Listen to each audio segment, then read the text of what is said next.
ಒಂದು ಟೀಮ್, ಒಂದು strongest team ಅಪ್ಪ. ಒಂದು ವರ್ಲ್ಡ್ ಕಪ್ ಕ್ರಿಕೆಟ್ ನಡೀತಿದೆ ಅಂತ ಅಂದ್ಕೊಳ್ಳಿ, ಒಂದು ಸ್ಟ್ರಾಂಗೆಸ್ಟ್ ಟೀಮ್ ಇದ್ದಾರೆ, ಅಲ್ಲೊಬ್ಬ ಬಲಾಢ್ಯ ಕ್ಯಾಪ್ಟನ್ ನಿಂತಿದ್ದಾನೆ.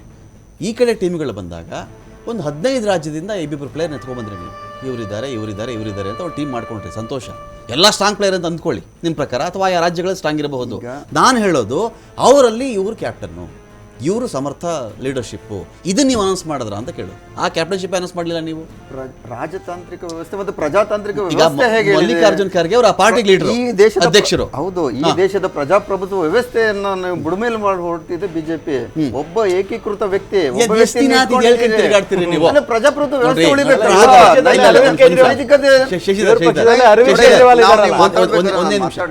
ಒಂದು ನಿಮಿಷ ಶಶಿ, ನಿಮಗೆ ಹೇಳ್ಬಿಡ್ತೀನಿ. ಈಗ ಏನು ಪ್ರಶ್ನೆ ಬರುತ್ತೆ ಅಂತ ಹೇಳಿದ್ರೆ, ನೋಡ್ರಿ, ಅವರ ಸ್ಟ್ರೆಂತ್, ಅವರ ಟ್ರಂಪ್ ಕಾರ್ಡನ್ನು ಆ ಕಡಕ್ಕೆ ಇಳಿಸ್ತಾರೆ. ಹೌದು, ಅವರ ಟ್ರಂಪ್ ಕಾರ್ಡನ್ನು ಅವರ ಕಡಕ್ಕೆ ಇಳಿಸ್ತಾರೆ. ಇವರೇ ನಮ್ಮ ನರೇಂದ್ರ ಮೋದಿನೇ. ಬೆಳಗ್ಗೆ ಮಧ್ಯಾಹ್ನ ಸಾಯಂಕಾಲ ಜಪ ಮಾಡ್ತಾರೆ ಅವರು. ಅವ್ರು ಹೇಳೋರು 24/7 ನಾವು ಕೆಲಸ ಮಾಡ್ತಾನೆ ಇರ್ತೀವಿ, ಸಂಘಟನೆ ಅದು ಇದು ಅಂತ. ಚುನಾವಣೆ ಕೂಡ ಒಂದು ಭಾಗ. ಏನು ಚುನಾವಣೆ ಆಚೆ ಇಟ್ಟೇನು ಮಾಡಲ್ಲ ಅವರು, ಅವರೇನು ಸನ್ಯಾಸಿ ಪಾರ್ಟಿ ಅಲ್ಲ ಅವರು, ಅಲ್ವಾ? ಅವರು ರಾಜಕಾರಣಕ್ಕೆ ಅಂತ ಧುಮುಕಿರೋದು. ನಾವು ಕೇಳ್ತಿದ್ದೀವಿ, ನೀವು ಎಲ್ಲರೂ ಸ್ಟ್ರೆಂತೇ ರೀ. ಅರವಿಂದ್ ಕೇಜ್ರಿವಾಲ್ ನಾವು ಅಲಗಳಿತಿಲ್ಲ, ಯಾರನ್ನ ಅಲಗಳಿತಿದ್ದೇವ ಇಲ್ಲಿ? ಮಮತಾ ಬ್ಯಾನರ್ಜಿ ಅವ್ರ ಸ್ಟೇಟಲ್ಲಿ ಅವರೇ ಸ್ಟ್ರೆಂತ್ ಅನ್ರಿ, ತುಂಬ ಸ್ಟ್ರೆಂತ್ ಇದೆ ಅವ್ರಿಗೆ. ನಾನು ಕೇಳೋದು, ನಿಮ್ಮ ಒಗ್ಗಟ್ಟಿನ ಮೂಲಕವಾಗಿ ಒಂದು ಲೀಡರ್ ಇದು ಅಂತ ನೀವು ಇಶ್ಯೂ ಮಾಡಬೇಕು, ಅಥವಾ ಅದು ಮಾಡಲಿಲ್ಲ ಅಂತ ಹೇಳಿದ್ರೆ ಇಶ್ಯೂಗಳನ್ನು ಎಫೆಕ್ಟಿವ್ ಆಗಿ ಮುಟ್ಸೋ ಕೆಲಸ ಆದರೂ ಆಗಬೇಕು. ಹೌದು, ಇಶ್ಯೂಗಳಂತೂ ನಾವು ಎಫೆಕ್ಟಿವ್ ಆಗಿ ಮುಟ್ಸಿದ್ದೇವೆ.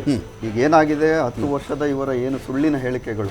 NDA ಆಲ್ರೆಡಿ 262 ಮುನ್ನಡೆ, 262.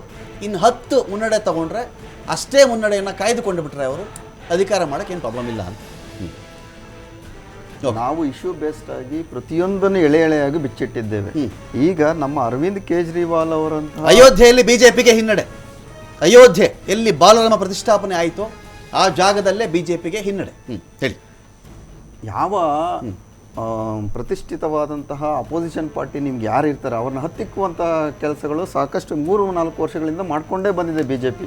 ಯಾರು ನಿಮ್ಮ ವಿರುದ್ಧ ಇದ್ದಾರೆ, ಯಾರು ನಿಮಗೆ ಹೆಚ್ಚಿನ ಮತಗಳು ತಗೊಳ್ತಾರೆ, ಸೀಟುಗಳು ತಗೋತಾರೋ, ಐದರ್ ನಿಮ್ಮನ್ನ ED ಮತ್ತು CBI ಮತ್ತು ಇನ್ನೊಂದು ಬಿಟ್ಟು ಐದರ್ ನೀವು ಬಿಜೆಪಿಗೆ ಬನ್ನಿ, ಇಲ್ಲ ಅಂದ್ರೆ PMIL ಕೇಸ್ ಒಂದು ನಾವು ಇಟ್ಕೊಂಡಿದ್ದೀವಿ ಬುಟ್ಟಿಲಿ. PMIL ಅಂತ ನಾವೇ ಕಾನೂನು ಮಾಡ್ಕೊಂಡು ನಾವೇ ಬರ್ಕೊಂಡಿದ್ದೀವಿ. ಅದೇನು ಅಂಬೇಡ್ಕರ್ ಮಾಡ್ಕೊಟ್ಟಿದ್ದಲ್ಲ, ಇನ್ನೊಬ್ರು ಮಾಡ್ಕೊಟ್ಟಿದ್ದಲ್ಲ. ಇವರೇ ಕಾನೂನು ಮಾಡ್ಕೊಂಡ್ರು, ಇವರೇ ಪಾಸ್ ಮಾಡ್ಕೊಂಡ್ರು, ಇವರೇ ರಾಷ್ಟ್ರಪತಿ ಅಂಕಿತ ಮಾಡ್ಕೊಂಡ್ರು.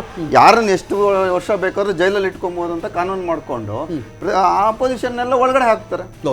ಮತ್ತೆ ಕಾಂಗ್ರೆಸ್ನ ಅಕೌಂಟ್ನ ಫ್ರೀಸ್ ಮಾಡ್ತಾರೆ. ಇವ್ರು ಎಲ್ಲಾ ಕಡೆಯಿಂದನೂ ಎಲೆಕ್ಟ್ರಾನಿಕ್ ಬಾಂಡ್ ತಗೊಂಡು ಇವ್ರ ಎಷ್ಟು ಬೇಕೋ ಇವರು ಸುರ್ಕೊಂಡು ಎಷ್ಟು ಬೇಕೋ ಅಷ್ಟು ಹಣವನ್ನು ಖರ್ಚು ಮಾಡಿ ರ್ಯಾಲಿಗಳು ಮಾಡ್ತಾರೆ. ಒಂದು ಪ್ರಧಾನಮಂತ್ರಿ ರ್ಯಾಲಿ ಮಾಡಬೇಕಾದ್ರೆ ಎಷ್ಟು ಖರ್ಚಾಗುತ್ತೆ, ಒಂದು ಸಮಾವೇಶ ಮಾಡಬೇಕಾದ್ರೆ ಎಷ್ಟು ಖರ್ಚಾಗುತ್ತೆ, ಎಲ್ಲಿ ಬಂತು ಹಣ ಇವ್ರಿಗೆಲ್ಲ? ಇದು ಇದೇ ಹಣ ಅಲ್ವಾ? ನಾವು ಅದನ್ನು ಹೇಳಿದ್ವಿ. ಎಲೆಕ್ಟ್ರೋ ಬಾಂಡ್ ಮುಖಾಂತರ ಸುಪ್ರೀಂ ಕೋರ್ಟ್ ಹೇಳಿದೆ.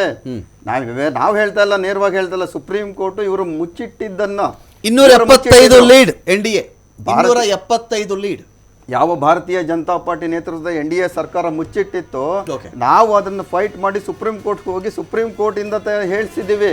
ಈ ದೇಶದ ಜನಕ್ಕೆ ಹೇಳಿದ್ದೇವೆ, ಭಾರತೀಯ ಜನತಾ ಪಾರ್ಟಿ ಅರೆ ಹೇಳಬೇಕಾ? ಹೇಳ್ಸೋದು ಅಂದ್ರೆ ಇನ್ನೇನು ಹೇಳುತ್ತೆ, ಕೇಳ್ಕೊಳ್ಳೋದು.